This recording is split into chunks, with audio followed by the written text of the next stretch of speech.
మల్లాపూర్ బాబానగర్కు చెందిన గుడిసె కవిత మల్లాపూర్ సూర్యానగర్లోని ప్రభుత్వ ఆసుపత్రికి డెలివరీ కొరకు సాయంత్రం 5:30 గంటలకు వెళ్ళింది. డ్యూటీలో ఉన్న డాక్టర్ నిర్లక్ష్యంగా స్టాఫ్ నర్సుతో డెలివరీ చేయించడంతో పాప మృతి చెందిందని బాధితులు గాంధీ ఆసుపత్రికి పంపించేశారు.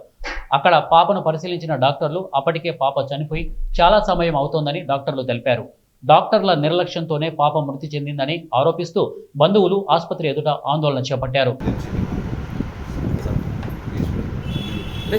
చెప్పండి, మీరు డాక్టర్ లేకుండా నర్స్ ఎట్లా చేస్తారు? అంటే మీరు ట్రైనింగ్ ఇచ్చారా వాళ్ళకి ట్రైనింగ్ ఇచ్చారా మీరు?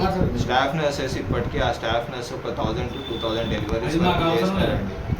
ఓకే, ఇక్కడ మా దగ్గర ఎమర్జెన్సీలో రెగ్యులర్గా మంత్లీ 25 to 30 డెలివరీస్ కూడా అవుతాయి. అంటే లీవ్లో ఉంటారు, నర్స్ చేస్తారా?